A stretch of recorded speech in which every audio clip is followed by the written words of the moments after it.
Hello everyone, welcome to my channel. अगर आप मेरे चैनल पे नए हैं तो यहाँ मैं आपको इस सीरीज़ में सिखा रही हूँ English.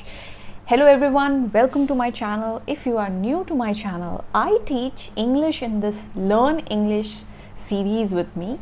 So today I am going to talk about spoken English. आज मैं बात करूँगी स्पोकन इंग्लिश की, क्योंकि जो इंग्लिश सीखने का हमारा अल्टीमेट एम है वो है कि हमें इंग्लिश बोलनी आए। The ultimate aim of us learning English is to speak English. So today I am going to speak about spoken English and how as a beginner you can enhance your spoken English. कोई ऐसे इंसान हैं या student हैं जिनकी अंग्रेज़ी कमज़ोर है, जो अंग्रेज़ी बोलने में हिचकिचाते हैं, तो ये वीडियो आपके लिए है। तो चलिए शुरू करती हूँ मैं। पहली बात कि आपको पहली बात ये समझनी पड़ेगी कि आपके जो इंग्लिश है आप उसके नेटिव स्पीकर नहीं हैं, यानी कि ये आपका मदर टंग नहीं है।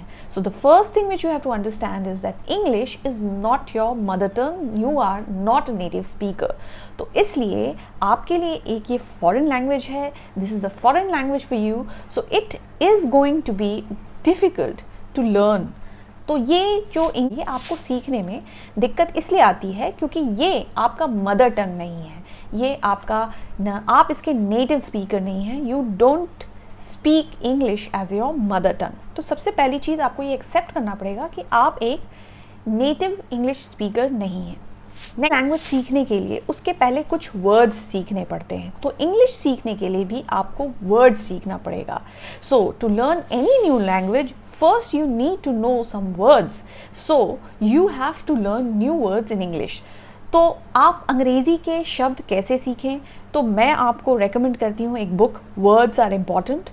ये एक पतली सी बुक है जिसमें हर चैप्टर में, इसमें 10 से 15 चैप्टर्स होते हैं, उसमें एक एक वर्ड होता है और आपको करना ये होता है कि उन सब वर्ड्स का जो मीनिंग है वो डिक्शनरी से खोज कर आपको निकाल कर उसमें लिखना होता है पेंसिल से, और उसके बाद आपको उसको याद करना होता है. तो हर दिन आप अगर 10 वर्ड भी याद करते हैं, आप वर्ड्स आर इम्पॉर्टेंट खरीद सकते हैं, और अगर नहीं आपको मिल रही है किताब तो आप खुद भी एक डायरी में ये मेंटेन कर सकते हैं, और एवरी डे कम से कम 10 वर्ड आपको इंग्लिश की लिखनी है जो आपको डिफ़िकल्ट लगती है, और उसका मीनिंग ढूंढना है और उसमें लिखना है. और अगर आपको ये समझ नहीं आ रहा है कि आपको कौन से वर्ड्स यूज़ करने हैं, तो आप डिक्शनरी खोलिए और एक एक सिलेबल से ABCD से स्टार्ट कीजिए और एक एक सिलेबल से एक एक वर्ड लिखिए जो आपको नहीं पता है, जो आपके लिए नया है, और उसका मीनिंग लिखिए और उसको याद कीजिए कि इस वर्ड को ऐसे बोलते हैं और इसका ये मतलब है. So what you have to do is that you can purchase a book named Words Are Important, in which there are many chapters, and in every chapter there are around 10 words which are very difficult words of the English language. You have to find the meaning from the dictionary and you have to write it down. You have to learn those words, you have to learn how to pronounce those words, and you have to learn the meaning as well. And then you can revise as if the next day whether you remember these words or not. If you cannot find this book, then what you can do is that you can make a diary for yourself. You can open the dictionary and you can pick words which you find difficult, or you can go alphabetically from A to till Z. You can take 10 words every day. You can write it down. You can write down the meaning. You have to understand the pronunciation, and if you don't understand the pronunciation, then you can Google the pronunciation as well, because Google will give you an audio link also of the word of how it is to be pronounced, because pronunciation is very important. And this way you have to learn 10 words every day. Okay, so my next tip would be to learn spoken English. मेरा जो next tip है आपके लिए English सीखने का, words आपने सीख लिए, लेकिन जब तक आप सेंटेंसेस नहीं बनाओगे तो इसका कोई फ़ायदा नहीं है. तो आपको अब सेंटेंसेस बनाने की ज़रूरत है. So now you have learn the words. Now if you don't speak, then there is no point of learning English. And how will you speak? When you will make sentences. So now you have to make sentences with these words. So try and make sentences with these words, and for doing that, wrong sentences, then there is no point. तो आपको sentences बनाने हैं, तो आप sentences कैसे बनाइएगा? तो अगर आप गलत सेंटेंसेस बनाइएगा तो फिर आप गलत इंग्लिश सीख लीजिएगा. तो इसलिए आपके लिए यहाँ पर मेरा तीसरा पॉइंट है, और वो है लर्न इंग्लिश ग्रामर. जी हाँ, आपको ग्रामर सीखने की ज़रूरत है. You need to learn the grammar of English. And which book I would recommend to learn English, जिससे मैंने भी सीखा है, जो बहुत ही अच्छी बुक है, Wren and Martin. there's a book named Renin and Martin. If you have not heard of it, please buy it. It is a fantabulous book to learn English grammar, and I can guarantee you, if you follow that book, you will be speaking English in no time very very correctly. तो अगर आप ये book जो है Wren and Martin, ये grammar की किताब है, ये बहुत अच्छी किताब है, बहुत बेहतरीन किताब है, इसको खरीदिए। और मैं आपको गारंटी दे सकती हूँ कि अगर आपने इस किताब को फॉलो किया तो आप कुछ ही महीनों में बहुत ही अच्छी और सही अंग्रेजी बोलने लगेंगे। So this was my third point. My next point is that now you have you know the grammar, you are learning words, you are making sentences. Now what? Now you have to think in English. तो हमने नए words भी सीख लिए, sentences बनाना भी सीख लिए, grammar भी पढ़ लिया। अब हमें क्या करना है? अब हमें इंग्लिश बोलने के लिए इंग्लिश में सोचना शुरू करना होगा। Yes, you have to start thinking in English. And how are you going to think in English? आपने सोचना है तो आप कैसे सोचेंगे? How will you start thinking in English? तो जो सबसे सही तरीका है इंग्लिश में सोचने का वो है start writing English, यानी कि इंग्लिश को लिखना शुरू कीजिए। और आप इंग्लिश को कैसे लिखें? आपको इंग्लिश में लिखना है। आप इंग्लिश में कैसे लिखेंगे?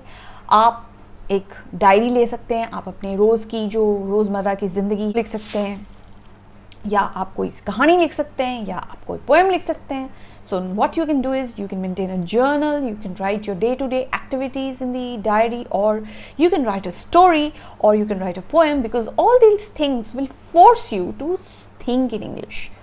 So ये जो सारी चीज़ें, अगर आप कहानी लिख रहे हो या जर्नल लिख रहे हो, अपने पूरे दिन की गतिविधि लिख रहे हो, तो आपको मजबूरन अंग्रेजी में सोचना पड़ेगा।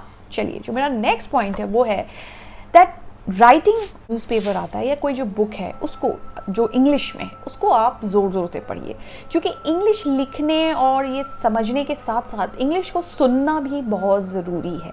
तो इसलिए आप ट्राई कीजिए कि आप कोई भी आर्टिकल लीजिए और उसको ज़ोर ज़ोर से पढ़िए, और इंग्लिश मूवीज़ या इंग्लिश सीरियल्स या फिर इंग्लिश गाने आप देखिए, सुनिए और समझने की कोशिश कीजिए, और ये देखिए कि आपको कितना समझ में आ रहा है। और न्यूज़पेपर पढ़िए, ज़ोर ज़ोर से पढ़िए, ताकि आपको ये भी पता चले कि आपकी जो प्रोनाउंसिएशन है वो सही हो रही है या नहीं। That you can start reading the newspaper aloud. You can start reading a book aloud which is in English. Why I'm telling you to read it aloud? Because when your voice, it will tell you about your pronunciation, whether you are speaking the word in the right manner or not. Because since you have been listening to English music or watching English movies or serials, you will have a hang of the words they are speaking, because once you hear the words and once you are speaking the words, and if that is wrong, then you will come to know that your pronunciation is not right, and this is also a way of learning to speak English. Done all of that, and this is a continuous process. It is not that this will happen in a day. ये एक continuous process है, ये ऐसा नहीं है कि एक दिन में हो जाएगा, ये आपको करते रहना पड़ेगा। और try and practice English every day at least for 20 minutes. आप कोशिश कीजिए कि रोज आप कम से कम 20 मिनट अंग्रेजी के प्रैक्टिस में लगाएं। This will help you in learning and speaking English very fast. ये आपकी मदद करेगा अंग्रेजी बहुत जल्दी सीखने और बोलने में। और जो एक और आप चीज़ कर सकते हैं वो ये कर सकते हैं कि आप ऐसे लोगों के साथ बात कीजिए जो अंग्रेजी बोलते हैं। अगर आपका कोई दोस्त है या आपका कोई कलीग है या आप किसी को जानते हैं जो इंग्लिश में बात करता है, तो कोशिश कीजिए उससे अंग्रेजी में बात करने की। So if you know a friend और अ कलीग और someone who speaks English, please walk up to that person and speak to that person. Please converse with that person in English for some time, and if you can, try and do it every day. This is going to build your confidence to speak English. ये चीज़ आपका जो confidence है अंग्रेजी बोलने का उसको बढ़ाएगी, और आप कहाँ कहाँ गलत बोल रहे हो, कहाँ ग्रामर गलत आपने यूज़ किया है, कहाँ गलत प्रोनाउंसिएशन कर रहे हो, इसके बारे में भी आपको पता चलेगा। So if you like this video, do comment on this video in English and let me know what else would you like me to teach you in this series of learning English. तो अगर आपको ये video अच्छा लगा तो मुझे comment section में English में लिख कर बताइएगा कि आपको क्या अच्छा लगा और आप मुझसे आगे और कौन सा लेसन इंग्लिश में लेना चाहेंगे। तो मैं आपसे फिर मिलूंगी एक नए इंग्लिश लेसन के साथ। तब तक आप देखते रहिए मेरा चैनल कैप्टन इमन और सब्सक्राइब करना मत भूलिएगा, बेल नोटिफिकेशन जरूर दबाइएगा।